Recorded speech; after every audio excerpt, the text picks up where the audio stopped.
이렇게 되자 지체문이 벼랑 끝 전술을 사용합니다.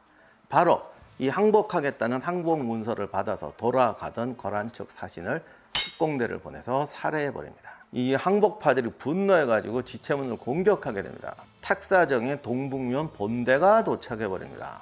탁사정과 지체문이 군대를 이끌고 성 밖으로 나갑니다. 이곳에서 거란 기병과 고려 기병의 일대 전투가 벌어지게 됩니다. 고려군이 대전투를 벌여 승리를 거둡니다. 발해군으로 이루어진 대도수의 부대였어요. 이게 이렇게 있으면 안 된다. 나가 또 싸워야 된다. 이하치가 군대를 남쪽으로 돌리더니 내빼버립니다. 그래서 대도수와 발해 주민들이 거란의 포로가 되는데 동북면 군대는 튀었죠. 발해 부대는 고스란히 항복해버렸죠. 이제 서경은 이 위기를 어떻게 극복해야 될까?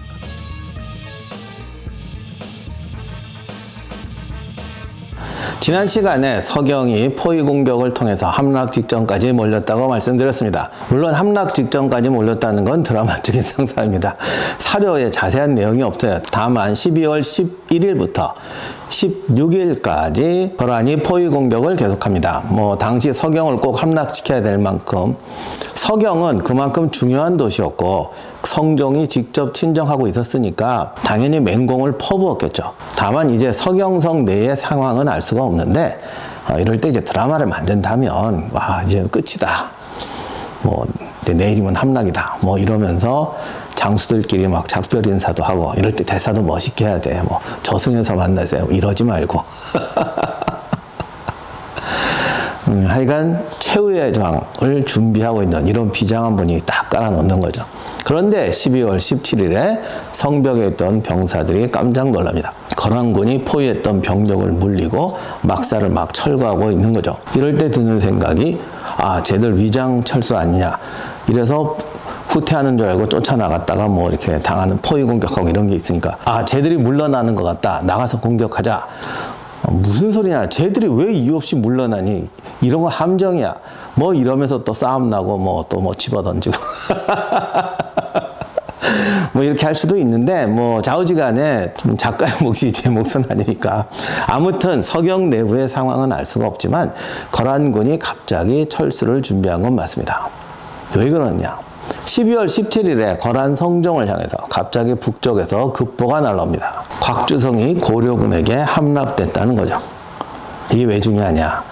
자, 처음 전쟁을 다시 복귀하면 거란군이 처음 압록강을 건너서 공격한 성이 흥화진이었습니다. 거의 일주일 가까이 공격했는데 함락시키지 못했어요. 그 다음에 통주전투에서 승리합니다. 그러나 통주성은 또 함락시키지 못합니다. 그리고 내려가서 곽주성은 간신히 함락시켰어요. 곽주는 지금의 곽산입니다. 그리고 내려오면서 청천강을 건너서 안주를 함락했고 지금 평양까지 왔습니다. 결과적으로 대동강에서 압록강 사이에 함락시킨 성이라고는 안주와 곽산밖에 없고 청천강에서 압록강 사이, 지금의 평안북도 부근, 우리나라가 토끼 얼굴이라고 하면 토끼 얼굴 부분에는 곽주성 하나밖에 없는 겁니다. 원래 거란군이 기병 위주의 군대라 포위 공격에 목을 매지 않는다는 건 제가 여러 번 말씀드렸어요. 그러나 아무리 포위 공격에 목을 매지 않는다고 해도 몇 개의 중간 거점은 있어야 합니다. 그러니까 지금 곽주성 하나 놓고 안주 놓고 이렇게 내려온 것만 해도 대단한 모험입니다. 더욱이 당시는 음력으로 12월이니까 우리나라 제일 추울 때입니다. 이런 혹한의 산악지대를 걸어오면 아무리 거란군이 튼튼하고 말들이 튼튼하다고 해도 인간의 몸은 한계가 있습니다. 그렇기 때문에 서경은 반드시 함락해야 하는 도시였죠. 그런데 유일한 보급기지에 가까웠던 곽산이 함락돼 버린 거예요. 이렇게 되면 골치 아프죠. 겨울 전쟁에서 혹한의 땅에서 중간 보급기지 없이 쉴 곳 없이 무한정 전진한다는 건 정말 위험한 일입니다. 그렇기 때문에 서경 포위 공격에 매진하고 있었는데 갑자기 곽산이 함락되어 버린 겁니다. 곽주성 함락의 주역은 흥화진에 있던 양귀였습니다. 양귀의 직책은 서북면 도순검사입니다. 그러니까 서북면 지역의 총사령관이라고 할 수 있죠. 원래 흥화진에는 흥화진사가 있고 부사가 있습니다. 그러니까 흥화진의 사령관은 따로 있는데 서북면 총사령관이 흥화진에 와 있었던 겁니다. 왜 그랬을까? 그만큼 흥화진이 중요했기 때문이겠죠. 그래서 거란의 1차 공격을 결사적으로 막아냈는데 이놈의 거란군이 그냥 가버리는 거예요. 그래서 두고 보고 있었는데 가다 서경까지 갔습니다. 양규도 이 사실을 알았겠죠. 그렇다고 해서 적은 병력으로 성종을 공격할 수는 없습니다. 그래서 택한 방법이 유일한 중간기지인 곽산성을 함락시키자. 근데 이것도 쉽지는 않습니다. 기록에 의하면 12월 16일에 양교와 결사대 700명이 몰래 흥화진성을 빠져나왔다고 했습니다. 이게 왜 중요하냐면 거란군이 성을 함락하지 않고 그냥 지나간다고 해서 진짜 그냥 두고 지나가는 건 아닙니다. 포위해서 포위 공격을 계속하는 경우도 있고요.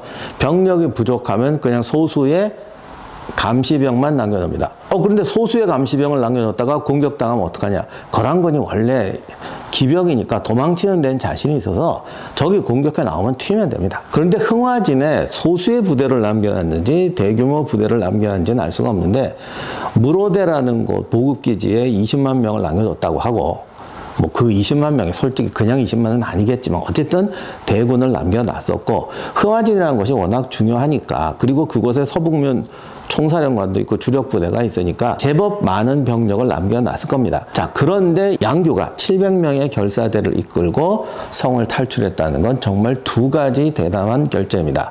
첫째, 적한테 들키지 않고 빠져나가야 돼요. 또 하나는 이 결사대 700명은 절대 작은 숫자가 아닙니다. 기병 700명은 보병 1000몇백 명에 해당됩니다.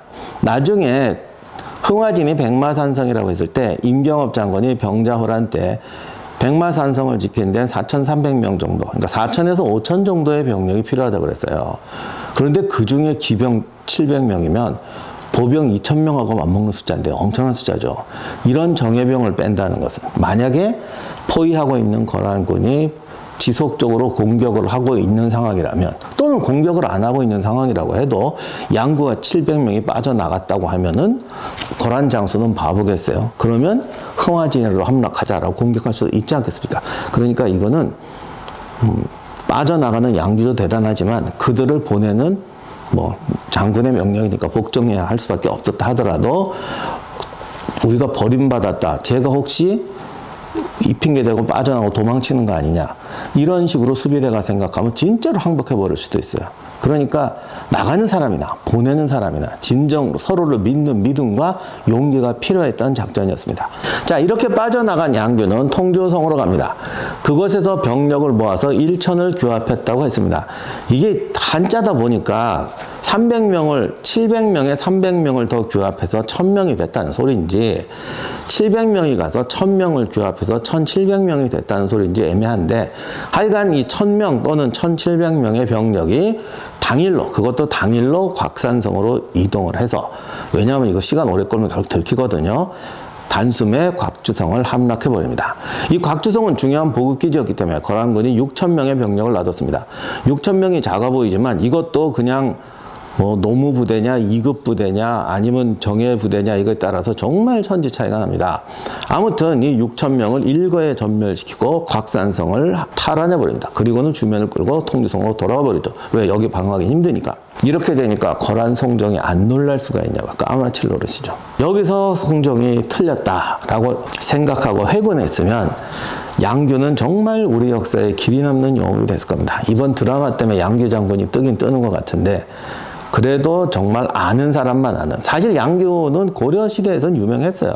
고려시대의 역사를 배웠던 사람은 양규의 공적을 알고 많이 칭찬을 했습니다. 그런데 아무래도 이제 우리들에게는 이제 뭐 강감찬이나 뭐 이렇게 유명하진 않았죠. 그래서 이때 거란군이 돌아갔으면 이 정말 아름다운데 1차전의 영웅 서희, 2차전의 영웅 양규, 3차전의 영웅 강감찬 이렇게 해서 깔끔하게 끝나는 건데 이놈의 거란군이 미쳤는지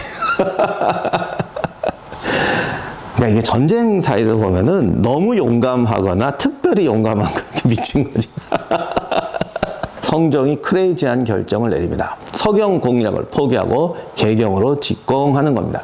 야, 진짜 대단하죠. 이게 병력도 적지 않을 텐데 아무리 기병이 뭐 날고뛰고 뭐 현지 보급 잘한다고 그래도 그게 소규모 부대일 때 되는 거지 대병력 이끌고 가면 이게 쉽지가 않습니다. 그리고 지난 시간에도 말했지만 아무리 뭐 말이고 뭐 인간이고 해도 쉬어야 돼요.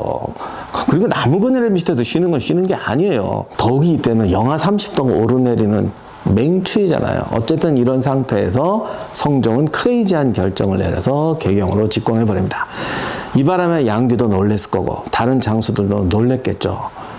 전쟁이든 세상이든 하다 보면 합리적인 결정과 비합리적인 결정이 있는데 인간은 어떻든 합리적인 결정을 해야 돼요. 그래서 정말 완벽하게 계획을 세워 성공을 했어요. 그런데 상대방이 비합리적 결정을 해버리면 이거 진짜 방법이 없어.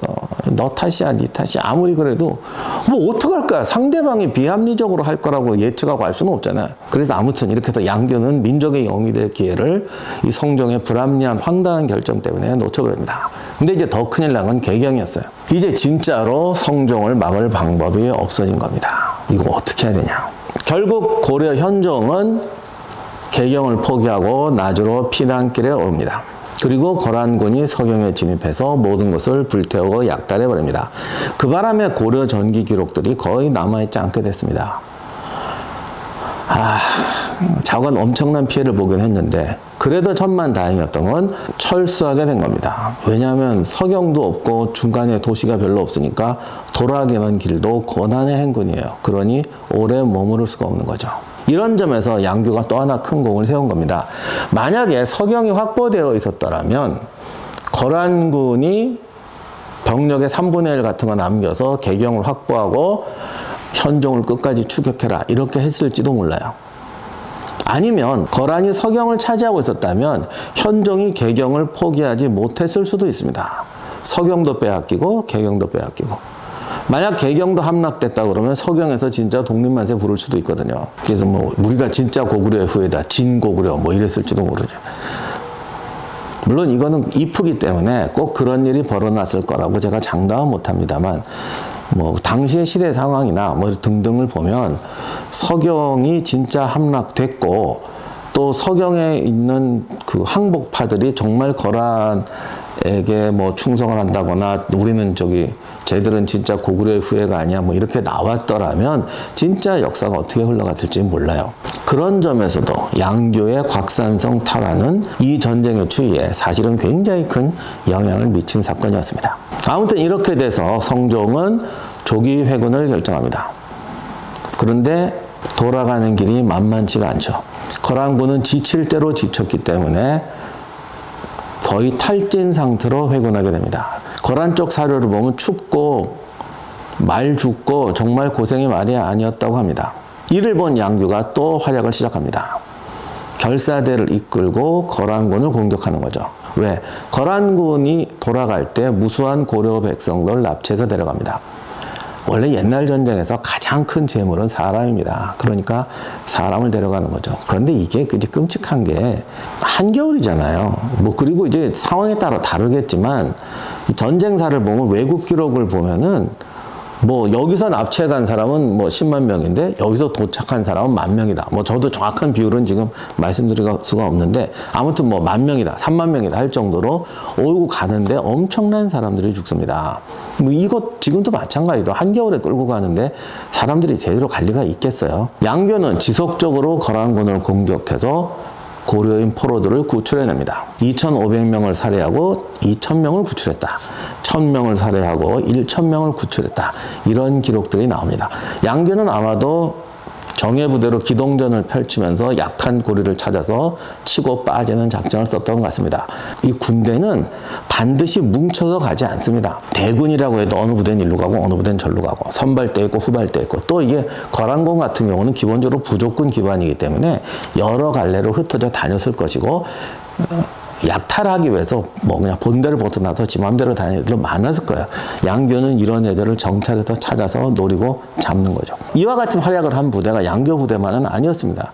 귀주에 있던 귀주별장 김숙홍, 중랑장 보랑 등 고려의 용사들이 부대를 이끌고 비슷한 활약을 했습니다. 그러다가 양교와 김숙홍이 만나게 돼요. 그래서 부대를 합쳐서 분명히 더 큰 무리를 공격하자고 했겠죠. 그런데 이제 이 부대도 오래 고생했고 막 끌려가는 고려 백성을 구한다 이런 것들도 뭐 비감해졌기 때문에 점점 더 격렬해졌던 것 같아요. 그래서 애전이라는 곳에서 하루에 3번 전투를 벌였다고 했습니다. 조선 후기 지도로 보면 애전이라는 지명이 2군데서 나와요. 하나가 영변에 있고 하나가 곽주 부근에 있습니다.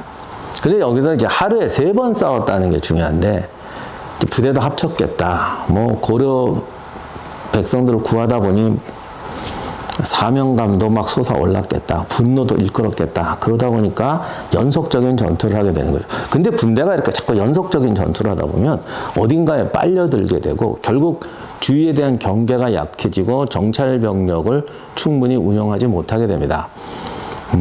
근데 이게 뭐 그런 거 있잖아요. 뭐 불이 막 타고 있는데 소방관이 위험한 줄 알면서도 들어가시는 분 많아요. 이게 원칙적으로 법대로 하면 이 정도 하면 안 해 그러는데 또 그 안에 사람들이 있어. 한 명 꺼내오고 한 명 꺼내오고 그러다 보면 불이 좀 심해져도 아 이제 선을 넘었구나 이제 그만하자 이렇게 어떻게 합니까?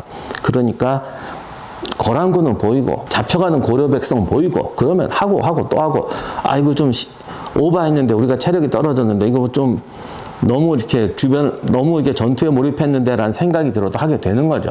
그러다가 그만 거란군 본대와 마주치게 됩니다. 여기서 양교와 김숙홍이 그만 전사해 버립니다. 정말 기록은 요것뿐이에요. 그런데 이것도 가만히 생각해 보면 아무리 거란군 본대하고 마주쳤다고 그래도 지평선 보이는 평원에서 마주친 건 아닐 거 아니야. 우리나라는 조금만 달리면 다 어디 산 있고 골짜기 있어요. 그리고 거란군도 지금 지칠 대로 지쳐서 돌아가는 중인데 아무리 양교 부대가 미웠다고 산속까지 마구 쫓아오진 않을 거 아니에요. 그리고 산속까지 쫓아오려면 또 말을 버리고 내려와야 되는데 그러면 또 피차 일반이에요. 그런 거 저런 거 생각하면 양교나 김숙홍 부대는 얼마든지 도망칠 수 있습니다. 물론 싸우다 보면 지휘관이 전사할 수도 있죠. 그러나 이런 일은 여간히 잘 일어나지 않고 전사에도 어쩌다 한 명이 전사하는 거지 양교와 김숙홍이 다 전사했다. 이건 좀 이상하죠. 이거는 죽을 각오를 하고 말 그대로 진지전을 했다는 겁니다. 실제로 기록에 보면 화살에 떨어져서 사망했다라고 돼 있어요. 그것도 말 타고 싸우다가 화살이 떨어졌다 뭐 이런 건지 정말 진지전을 하다가 화살이 떨어진 건지는 알 수 없지만 나 전체적인 이런 정황 증거로 보면 정상적으로 싸우다가 전사한 건 아닌 것 같아요. 그럼 뭐가 비정상적이냐?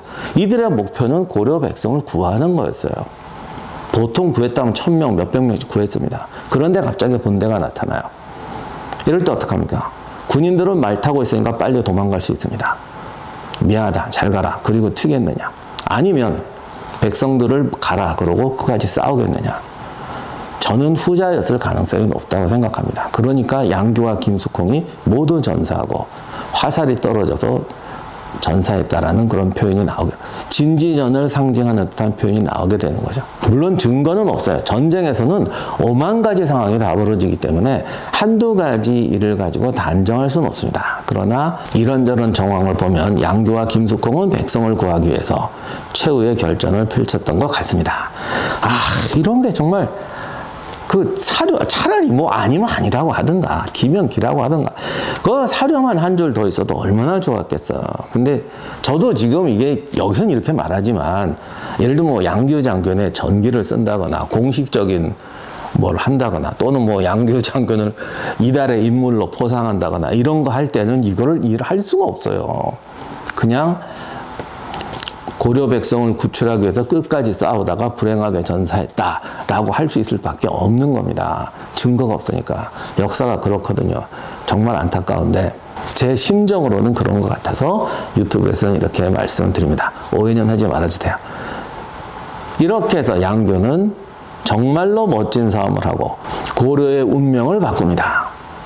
그리고 마지막까지 군인의 책무를 다하다가 장렬하게 전사합니다. 그러나 거란 성종의 무모한 결정에 의해서 현종은 피난길에 올랐습니다. 이제부터 현종에게 진짜 고난의 길이 기다리고 있습니다. 그리고 서경에서 탈출한 또 한 명의 영웅 지체문의 활약이 예고되어 있습니다.